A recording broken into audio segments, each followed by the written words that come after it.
최근에 그 마음과 표정이라는 그 글을 읽을 기회가 있었습니다. 마음이 선한 사람은 표정도 선하고 마음이 따뜻한 사람은 표정도 따뜻합니다. 마음이 부드러운 사람은 표정도 부드럽습니다. 마음이 깨끗한 사람은 표정도 깨끗합니다. 마음이 온유한 사람은 표정도 온유합니다.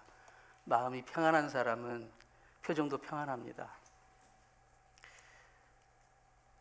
마음이 기쁜 사람은 표정도 기쁩니다.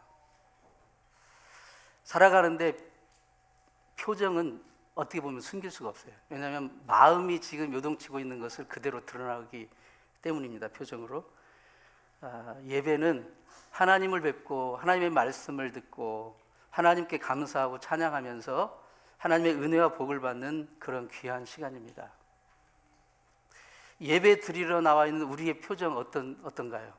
오늘 여러분의 표정 어떻습니까? 마치 도살장에 끌려온 소와 같은 표정 혹시 아니십니까? 아니면 꾼돈 갚으려고 찾아온 빚쟁이 앞에 맞닥뜨린 그런 심정, 표정 아닙니까? 예배를 드릴 때 저 여러분의 표정은 정말 일주일 동안 중에서 가장 행복하고 기쁜 표정이 되길 원합니다.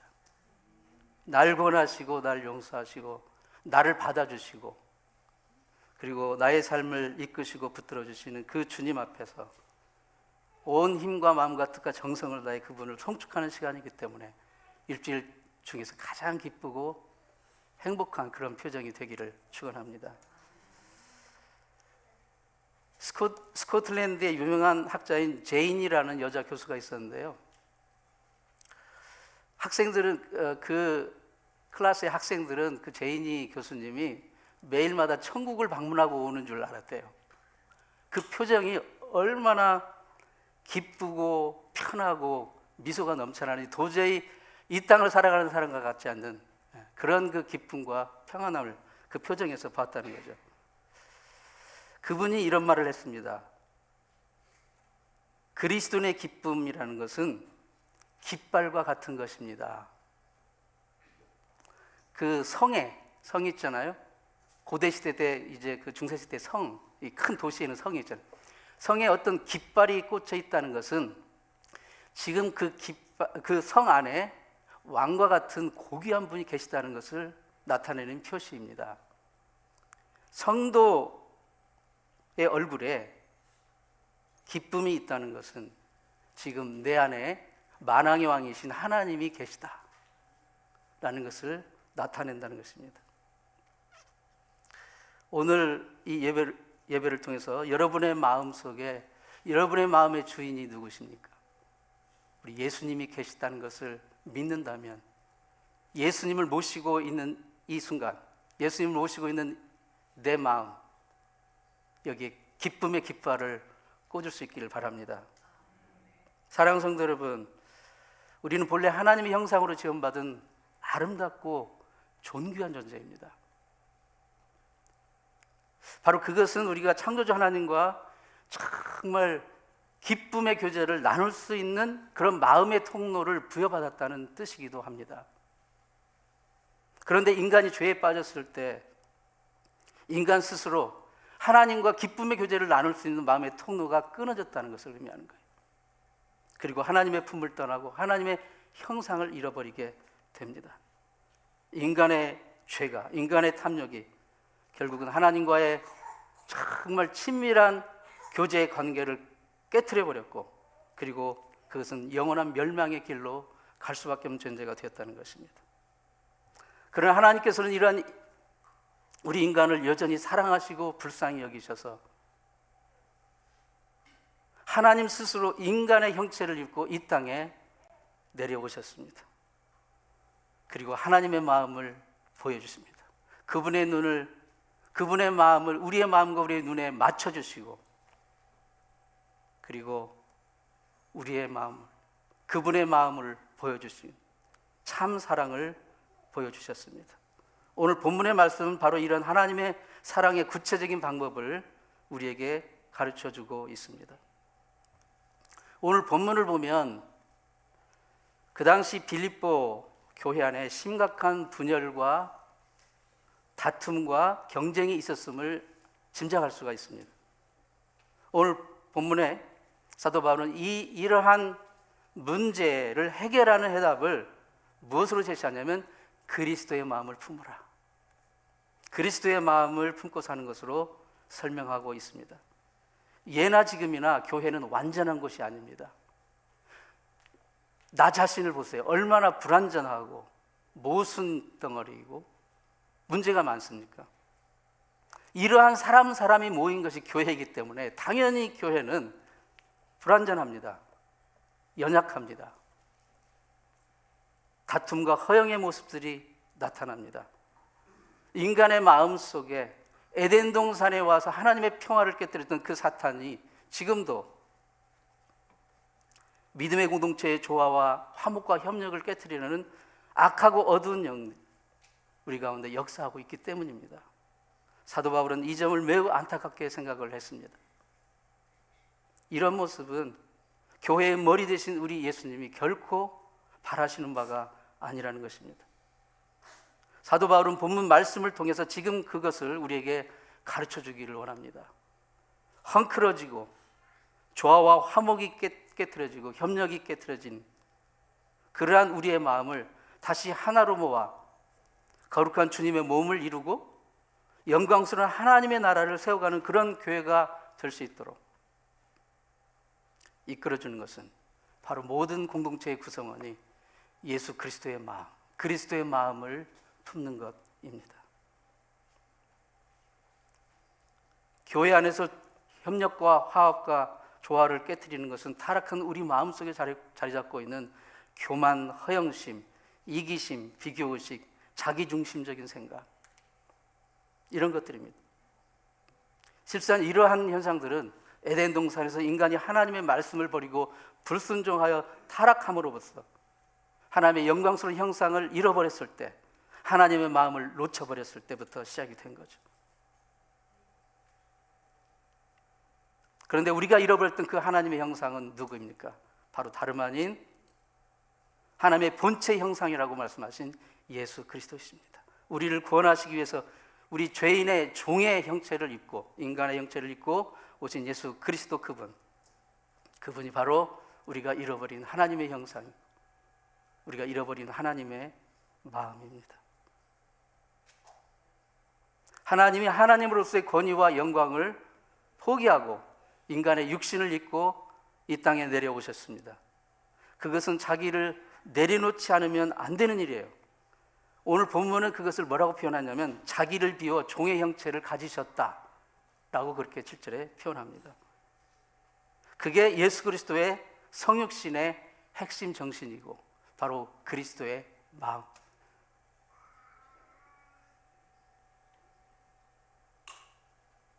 잃어버린 하나님의 마음을, 잃어버린 하나님의 형상을 우리에게 회복시키기 위해서 하나님이신 그분이 인간의 수준으로 종의 형체를 입고 내려오신 그 희생, 그 자기 비움, 그것이 바로 예수님이 성육신을 통해 우리에게 보여주신 하나님의 참 사랑입니다. 그리하여 우리가 되찾아야 할 하나님의 형상이 무엇인지, 하나님의 마음이 무엇인지 그것을 친히 보여주신 것입니다. 그리고 오늘 본문 5절을 통하여 분명히 말씀하십니다. 같이 한번 읽습니다. 시작. 너희 안에 이 마음을 품으라. 곧 그리스도 예수의 마음이니. 아멘. 여기서 한글 성경은 예수의 마음이라고 이렇게 표현했는데 영어 성경들은 지금 NIV도 여러 버전이 있는데요. 지금 나온 버전은 attitude, 태도라고 이렇게 말하고 있습니다. 예수 그리스도의 태도. 사실 태도가 인생에서 정말 가장 중요합니다. 태도, 예수 그리스도의 태도, 그 예수 그리스도의 태도를 우리가 품으라는 거예요. 이 길밖에, 예수 그리스도의 태도를 품는 것밖에, 예수 그리스도의 마음을 품는 것 외에 우리가 하나님과 화목할 수 있는 길은 없습니다. 이 길밖에 우리가 서로 믿음의 공동체의 지체 안에서 화목할 수 있는 길은 없어요. 그리스도의 마음을 품을 때, 그리스도의 애티튜드, 태도를 가질 때 우리는 비로소 하나님과 조화를 이루고 교제를 나누게 되고, 그리고 우리가 서로를 용납하고 받아주고 그리고 화목할 수 있는 것입니다. 우리가 살아온 배경이 다 다르고 얼굴도 다르고 피부색도 다르고 언어도 다르고 문화가 다 달라도 바로 예수 그리스도 그 마음을 품을 때만 우리는 그 모든 것을 받아줄 수 있고 바로 화목을 이룰 수가 있는 것입니다. 우리가 다 예수 그리스도의 마음을 품고 예수 안에서 하나가 된다면 어떤 일이 가능합니까? 어떤 일을 해도 다툼과 허영으로 하지 않습니다. 그리고 삶의 현장에서 교회를 통해서 하나님의 하시는 일이 드러나게 되어 있어요. 우리가 그리스도의 마음을 품고 신앙생활을 하고 그리스도의 마음을 품고 살아간다면 하나님의 하시는 일이 우리의 삶 속에서 나타납니다. 겸손의 열매를 맺게 됩니다. 잘난 체 하는 것, 아는 체 하는 것, 똑똑한 체 하는 것, 내가 잘났다고 생각하는 것, 그러한 마음은 예수 그리스도의 마음이 아닙니다. 교만과 허영을 품었다는 것입니다. 이러한 마음으로는 결코 공동체에 덕을 세우지 못합니다. 누구나 인생을 살다 보면 어려움을 만납니다. 매일 만납니다. 인생의 어려움을 만날 때 나를 정말 기꺼이 도와줄 수 있는 사람, 내 곁에 있어줄 사람, 나를 긍휼하게 해줄 사람은 그리스도의 마음을 품고 있을 때 얻을 수가 있는 거예요. 어떤 어려운 문제를 결정하기 어려울 때는 그리스도의 마음을 품고 결정해 보세요. 그게 인간적으로는 좀 손해보는 일이라 할지라도 그것을 결정할 수 있는 것입니다. 자기 스스로 나는 바르고 나는 옳고 나는 의롭다 라고 생각하는 사람 주변에 사람들이 있는가 보세요. 없어요. 그런 사람은 외롭습니다. 왜냐하면 그런 사람하고 상대하기가 너무 껄끄럽기 때문에요.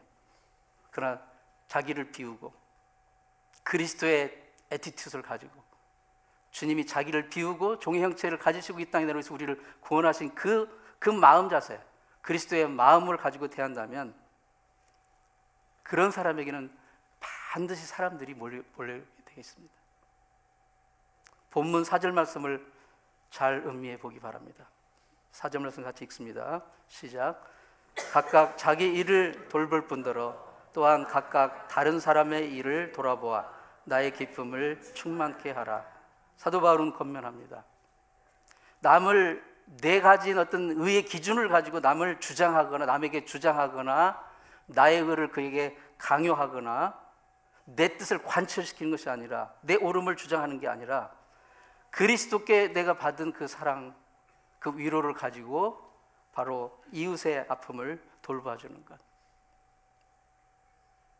그것이 성숙한 그리스도인의 모습, 그리스도의 마음을 품은 성도의 모습이라는 것입니다. 우리는 태어나서 죽을 때까지 관계성 속에서 살아가게 돼 있어요. 반드시 누군가의 관계성 속에서 살아가게 돼 있어요. 근데 그 관계성 속에 살아가는 이 주변 사람들에게 저놈은 원수 같은 인간, 저 평생 원수, 정말 꼴보기 싫은 원수, 그런 탄식이 나오는 관계가 아니라 우리가 즐겨 부리는 복음성가 가사처럼 당신이 이 세상에 존재함으로 인해 우리에게 얼마나 큰 기쁨이 되는지 라는 고백을 할 수 있는 그런 관계의 형통의 복이 있기를 축원합니다. 여러분이 계심으로 인해 다른 사람에게 기쁨이 됩니까? 아니면 고통이 됩니까? 슬픔이 됩니까? 아니면 정말 같이 하고 싶지 않은 그런 관계입니까? 서로가 서로에게 필요한 존재로, 다독거려주는 존재로, 서로에게 기쁨과 위로가 되는 존재로 그리스도께서 우리에게 주신 그 마음을 가지고 하나가 될 수 있다면 거기가 바로 하나님의 나라가 아니겠습니까? 부부도 한 마음이 되어야 가정 천국이 이루어지고 가정의 행복이 이루어집니다. 그런데 부부가 어떻게 한 마음이 됩니까? 서로 다 개성과 인격이 다 다른데 한쪽으로만 맞추려고 한다면 네버 화목이 이루어질 수가 없죠. 평행선을 달릴 수밖에 없는 거예요. 자기 마음에 맞춰달라고 한다면. 그러나 그리스도의 마음을 딱 갖게 되면 그리스도 마음 안에 모든 게 복종하게 돼 있으니까 그리스도의 마음을 품게 되면 결국은 너와 나의 생각이 달라도 그리스도의 마음 안에서 우리가 복종시켰을 때 거기서 마음이 하나가 되고 화목이 이루어지는 거예요. 부모와 자녀의 마음도 그렇습니다. 여러분, 자녀 양육이 얼마나 세상에서 제일 힘든 것이 자녀 교육 아닙니까? 그리고 인생을 살아보면 결국 자녀 양육으로 모든 게 끝나는 것 같아요. 그런데 그게 얼마나 어렵습니까? 부모와 자녀의 마음이 그렇게 흐트러져 있어가지고 슬픔과 좌절과 고통을 느낍니다. 옛날에는 한 30년을 한 세대로 보고 30년 정도 차이가 있으면 세대 차이가 난다고 그러는데 지금은 10년을 한 세대로 한다고 하더라고요. 그러나 지금은 10년도 아닌 것 같아요. 한 2, 3년만 되면 그냥 세대 차이가 납니다. 그만큼 부모와 자식 간의 마음의 간격이 더 빨리 멀어지고 있다는 사실이에요. 이처럼 어려운 부모와 자식 간의 마음을 어떻게 하나로 모을 수 있습니까? 그리스도의 마음밖에는 해결이 없습니다. 말로 되지 않아요. 인간적인 노력으로 되지 않아요. 부모가 먼저 예수 그리스도의 마음을 품고 자녀에게 그리스도의 마음을 보여줄 때만 하나가 될 수가 있어요. 아무리 자식이 말을 안 듣고 속을 썩이고 미워도 정말 그를 붙들고 그리스도의 마음으로 축복해 주십시오. 학교 갈 때, 출근할 때 붙들고 기도하며 축복해 주십시오.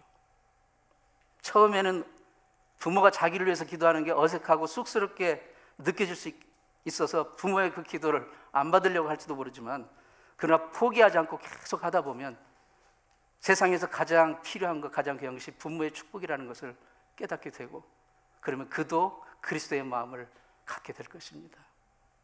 교회도 마찬가지예요. 내가 정말 그리스도의 마음을 품고 겸손히 다른 사람의 아픔을 공감하고 알아줄 때, 그때 우리는 내 심령에 기쁨이 넘쳐나게 되는 거예요. 사도 바울처럼. 내가 상대방을 무시하고 내 가진 기준으로 판단하고 주장하고 관철시키려고 할 때는 기쁨이 없어요. 어떤 분이 교회에 관한 책을 썼는데 이런 글을 썼어요. 현대교회는 나집사들이 많다. 나집사들은 나를 감히 무시해? 나 정도는 돼야지. 나만큼만 해봐. 내가 먼저지. 나부터야. 이게 나집사의 특성이라는 거예요. 이런 생각의 구조를 가지고 있으면 그 교회 공동체는 무너질 수밖에 없는 거예요. 관계의 기쁨을 누리지 못하게 됩니다. 인생의 참된 행복, 가정이든 일터든 학교든 그 삶의 공동체 안에서 행복은 모든 구성원들이 그리스도의 마음을 품고 서로를 대하고 살아가는 것입니다. 그리스도의 마음은 분명 우리 생각, 인간의 생각과 뜻과 다릅니다. 그리스도의 마음을 품는다는 것은 인생의 중대한 순간에 내 뜻, 내 마음 욕심, 내 의지를 내려놓고 그리스도의 뜻, 하나님의 뜻을 선택하고 하나님의 마음을 품는 것입니다. 몇 년 전에 제가 이 크리스찬 라디오 방송을 듣게 됐는데, 라디오 채널을 듣는 한 여성의 간증을 듣게 됐어요. 미국에서. 그 여인의 친정아버지는 아주 인품이 좋고 좋은 분이에요. 그런데 예수는 징그럽게 믿지 않는 아주 고집불통입니다. 이 딸과 사위가 외동딸이에요. 자식이 딱 하나밖에 없어요. 그러니까 아버지 정말 전도하고 예수 믿게 하려고. 그런데 그렇게 좋으신 분인데 예수 믿는다는 것만큼은 너무 고집을 피우면서 완강하게 거부를 해요. 그런데 이 아버지가 나이가 들으셔서 이제 암병이 걸리셔서 이제 곧 돌아가시게 된 거예요. 근데 이 아버지가 뭐라고 유언을 하시냐면, 딸아, 내가 나에게 무슨 일이 일어나면 절대로 나를 중환자실에 넣어가지고 산소호흡기 끌고 연명장치 하지 마라. 절대 하지 마라. 그게 유언이에요. 딸은 알겠습니다. 근데 이제 어느 날 아버지가 의식을 잃고 쓰러졌어요. 이제 그 때가 다 된 거죠. 일단 딸은 아버지를 급히 병원으로 옮겼어요. 아버지의 유언을 지켜야 되는데, 아버지의 뜻을 따라야 되는데, 그런데 정말 강하게 성령님의 그 음성이 들리는 거예요. 이대로 아버지를 보내면 천국이 아닌 다른 곳으로 갈 것 같은 그런 생각에서 그대로는 보내드릴 수 없을 것 같아요. 그래서 아버지의 뜻을 어기고 아버지의 마음을, 유언을 어기고 산소호흡기와 연명장치를 아버지에게 연결시켰어요. 그리고 이제 딸과 사위가 옆에 붙어서 아버지의 의식이 잠깐씩 돌아올 때마다 평소에 전한 복음이지만 다시 한번 아버지의 귀에 대고 정말 모든 힘과 정성과 뜻을 다해서 복음을 전했어요. 예수를 구주로 믿도록.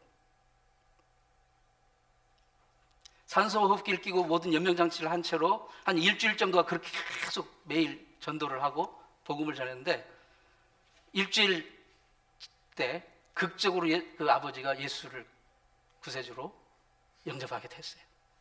근데 바로 그날 의사가 선고를 하는데 더 이상 의학적으로는 가망이 없으니까 이제 산소호흡기를 떼야 됩니다.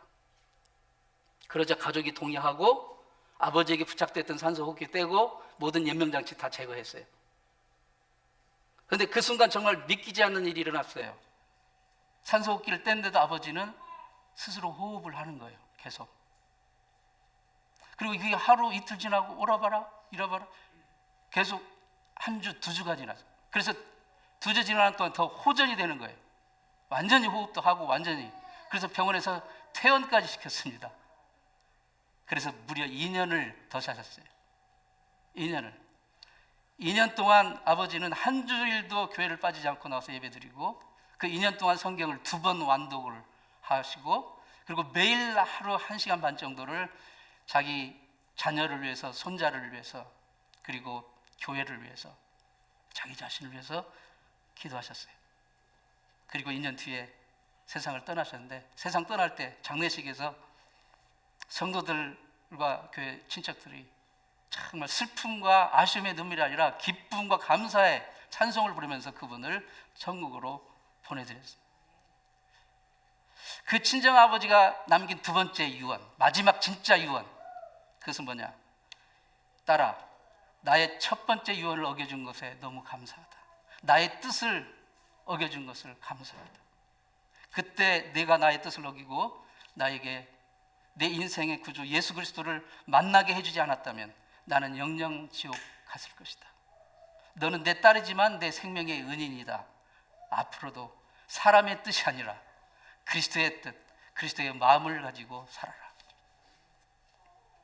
사랑하는 성도 여러분, 내 뜻 접고 그리스도의 마음을 품는다는 것, 그것은 때로 고통과 아픔과 희생적인 결단이 필요합니다.